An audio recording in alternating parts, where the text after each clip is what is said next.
जिनका complexion dark है उनको लाइट कपड़े पहनने चाहिए, क्योंकि शरीर का रंग ज़्यादा गहरा है ना, इसलिए वो वस्त्र कैसे पहने, कम रंग वाले। और जिनका रंग बहुत गोरा है उनको कपड़े गहरे रंग के पहनने चाहिए, तो ही सुंदरता दिखती है। ये हमने कहीं पढ़ा नहीं, भागवत में ही ठाकुर जी के रूप का वर्णन है। और कोई काला आदमी, उसका रंग ही पहले से ही सांवला है और फिर ऊपर से काले कपड़े और पहन ले, कैसा लगेगा फिर। एक बार पति पत्नी दोनों रात में भोजन करके वॉक कर रहे थे, अंधेरा हो रहा था, गली में घूम रहे थे दोनों। इतने में ही उसकी एक सहेली बाहर आई, बोले अकेली घूम रही हो, कोई साथ नहीं है। इतने में ही बगल वाले भैया जोर से हंसे तो उनके दांत दिख गए। बोला अच्छा भैया भी संग में, काली जैकेट पहनी इसलिए दिख नहीं रहे। लेकिन हमारे ठाकुर जी कैसे हैं? बोले त्रिभुवन कमनम तमाल वर्णम रवि कर गौरव रामवरम दधाने। जब ठाकुर जी पीतांबरी पहन करके नंद भवन से निकलते हैं तो सूर्य अपने आप को बादलों की ओट में छुपा लेता है। क्यों? बोले अब एक सूर्य पृथ्वी पर घूम रहा है, मेरी आवश्यकता नहीं है। ऐसे चमकते हैं ठाकुर जी। मेरी बेटी को आप पसंद हो, सुंदर हो, सौंदर्य। उसके बाद दामाद केवल सुंदर हो तो ही ब्याह नहीं करना चाहिए, शौर्यवान भी होना चाहिए, उसमें बल भी होना चाहिए। भगवान कह रहे हैं हम में कोई बल थोड़ा ही है, बलवान होते तो हम भी धनुष बाण लेके महाभारत करते। बोले बलवान, आप जैसा तो कोई बलवान नहीं है। भीष्म पितामह बोले कैसे बलवान हो आप? युधितुर गर जो विधुम्न विश्वक्वच लुलित श्रम वार्यलंकृतास्ये मम निशित शरैर विविद्यमान त्वचि विलसत् कवचिस्तु कृष्ण आत्मा। बोले अर्जुन धनुर्धारी, महाभारत की हमारी सेना कौरवों की अपने प्रचंड बाणों की बौछार करती थी अर्जुन के रथ पर। एक बाण नहीं, लाखों बाण एक साथ अर्जुन के रथ की ओर जाते थे, लेकिन उसका बाल बांका नहीं हो पाया। क्यों? क्योंकि उसके सारथी आप थे। आप इतनी तीव्र गति से रथ को घुमाते थे, जैसे ही दिखता था बाण आ रहा है, इतने में तो रथ पहुंच गया अर्जुन का कहीं और। भीष्म पितामह कहते हैं कि अर्जुन का रथ की गति इतनी तीव्र होती थी कि अभी तो अर्जुन का रथ यहां खड़ा है, थोड़ी देर में देख रहे हैं तो वहां पहुंच गया। इतनी तीव्र गति से उसके रथ को इतनी बुद्धिमत्ता से चलाने वाले हे शौर्यवान सारथी, मेरी बेटी आपके रथ में बैठेगी तो आप उसको सारी आदि व्याधियों से रक्षा करोगे, इसलिए आपसे बड़ा शौर्यवान कोई नहीं। भगवान बोले सुंदरता देख ली, शौर्यवानता भी देख ली, लेकिन अगर स्वभाव अच्छा नहीं हो तो दामाद का स्वभाव भी अच्छा होना चाहिए। भीष्म पितामह कह रहे हैं आपके स्वभाव के आगे किसका स्वभाव अच्छा है?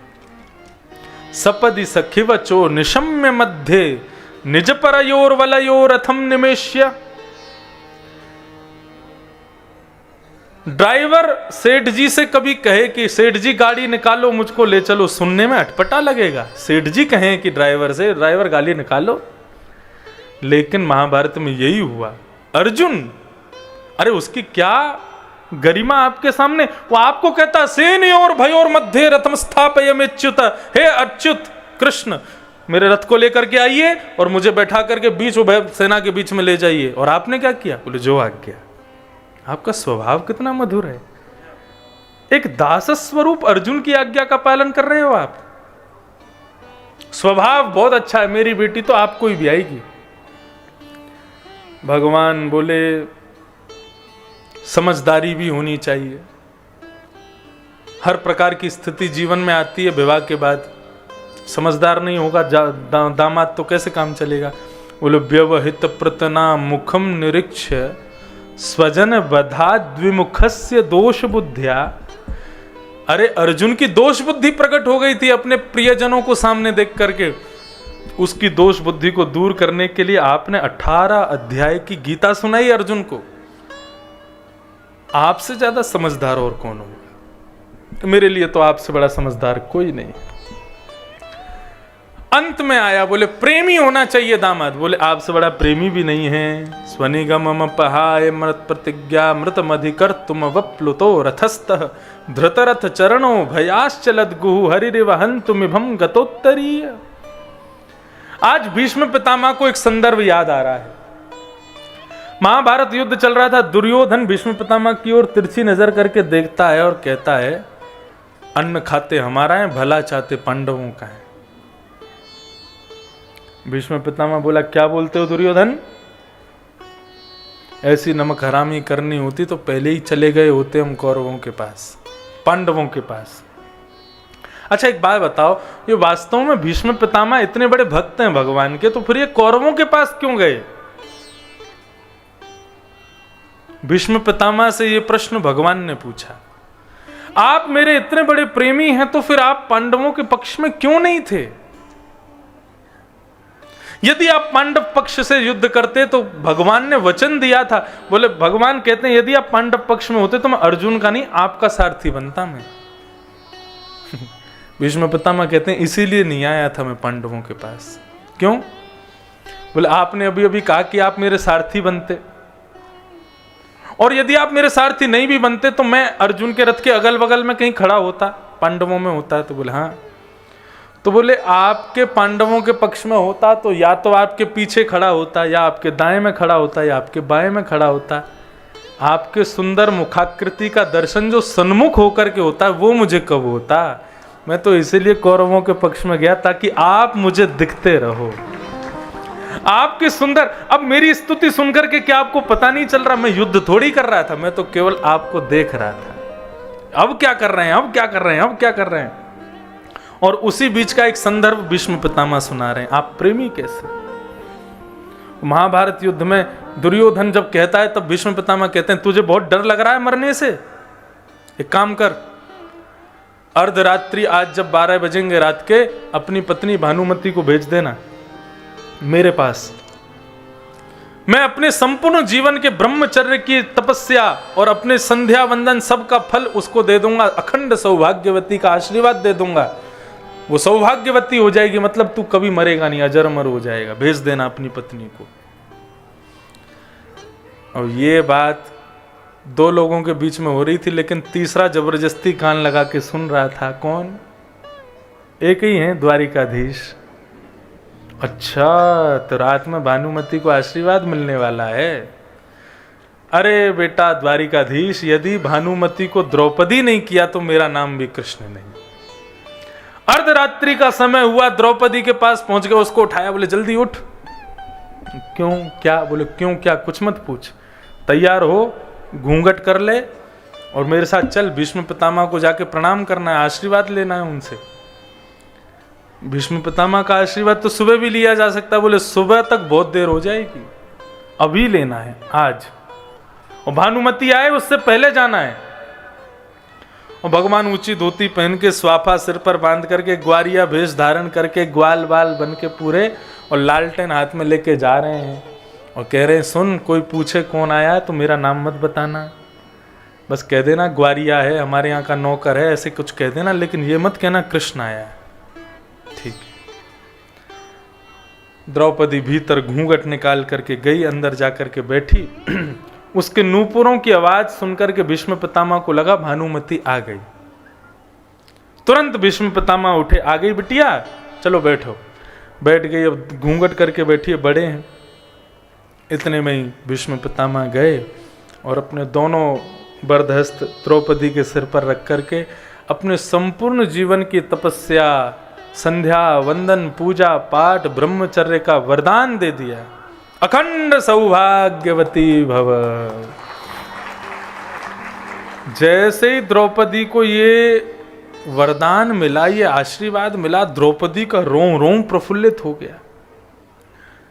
वो तो आनंदित हो गई, अरे ये वरदान दे रहे हैं, अखंड सौभाग्यवती का आशीर्वाद दे रहे हैं, इसका मतलब मेरे 5 पति सदैव जीवित रहेंगे। महाभारत के युद्ध में अब उनको कोई हरा नहीं पाएगा।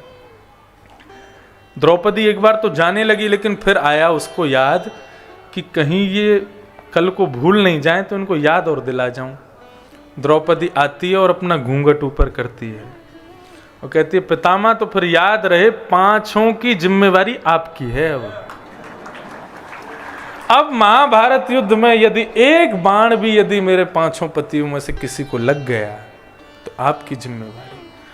भीष्म पितामह बोले द्रौपदी तू कहां से आ गई यहां पे?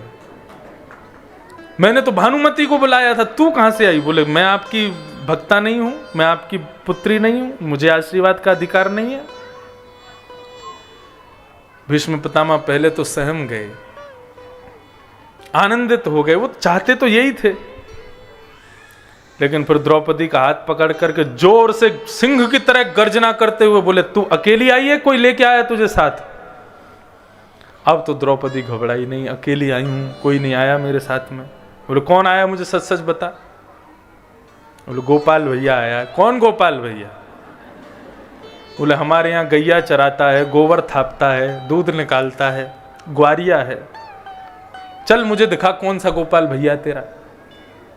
अरे आप राजा हैं, आप इतने बड़े सेनापति, आप बाहर जाएंगे गोपाल भैया से मिलने? अच्छा नहीं लगा, आप बैठो यहीं पे। भीष्म पितामह बोले मुझे देखना है तेरा गोपाल भैया कौन सा है। बाहर निकल करके आए, भगवान दूर बैठे थे एक वृक्ष के नीचे, जोर से सिंह की तरह गर्जना, कहां है गोपाल भैया? भगवान को दो पटक तो वहीं लगी, वो फंस गए। आज इधर आओ। धीरे धीरे चल के जा रहे हैं, भगवान मुंह छुपा रहे हैं, इनको क्या करूं मैं, फंस गया आज। इतने में भगवान का मुखमंडल देख के भीष्म पितामह बोले ये गोपाल भैया तो पहले देखा है मैंने तेरा। इतने में ही उनका स्वाफा सिर पर अजीब तरीके से बांधा था, किसी को पहचान में नहीं आवे। स्वाफा जैसे ही हटाया, ठाकुर जी की सुंदर अलकावली प्रकट हो गई। मोर पीछ जो छुपाया था वो तुरंत प्रकट हो गया। ठाकुर जी की सुंदर सुंदर अद्भुत छटा जब प्रकट हुई भीष्म पितामह के सामने, अपने हृदय से लगा लिया उनको। और फिर चेहरे का ढंग बदला, आंखों का रंग बदला। वारे गोपाल भैया तुझे कैसे पता कि मैं रात्रि में वरदान देने वाला था?